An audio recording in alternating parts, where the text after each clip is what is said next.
আসসালামু আলাইকুম, welcome back to my channel Sylheti Furi. আজ আমি আপনাদের সাথে ঘরোয়া উপকরণ দিয়ে ফ্রাইড রাইস তৈরি করে দেখাবো।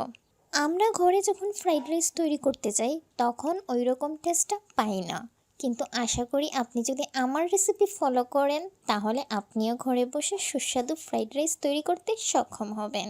কিন্তু তার আগে যারা এখনও আমার চ্যানেলটিকে সাবস্ক্রাইব করেননি, এই ধরনের আরও নতুন নতুন রেসিপি পেতে প্লিজ আমার চ্যানেলটিকে সাবস্ক্রাইব করে পাশে আসা বেল আইকনটি প্রেস করে দিন পরবর্তী ভিডিওর নোটিফিকেশন সবার আগে পাওয়ার জন্য।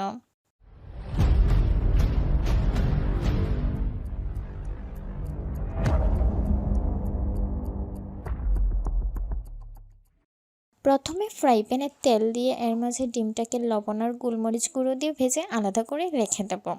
এরপরে এই প্যানের মাঝে কিউব করে কাটা পেঁয়াজ মরিচগুলো ভেজে নিব।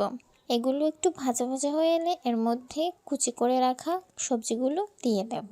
সবজি যে যার ইচ্ছা মতো দেবেন, আমি গাজর কুচি আর বাঁধাকপি দিয়েছি। সবজিগুলো দেওয়ার পর নেড়েচেড়ে দেব। একটু সিদ্ধ হয়ে এলে এর মধ্যে সয়া সস,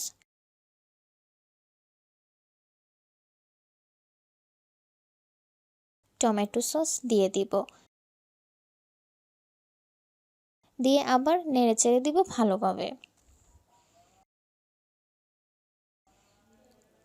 সবজিগুলো একটু সিদ্ধ হয়ে এলে সিদ্ধ করে রাখা ভাতগুলা এর মধ্যে দিয়ে ভালোভাবে মিক্স করে নেব।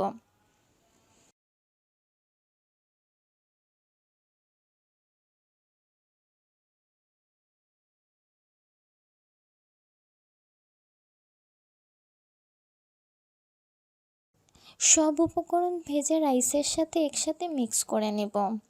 এরপরে রাইসে ফ্রাইড রাইস মশলা দিয়ে কিছুক্ষণ নেড়ে নেব।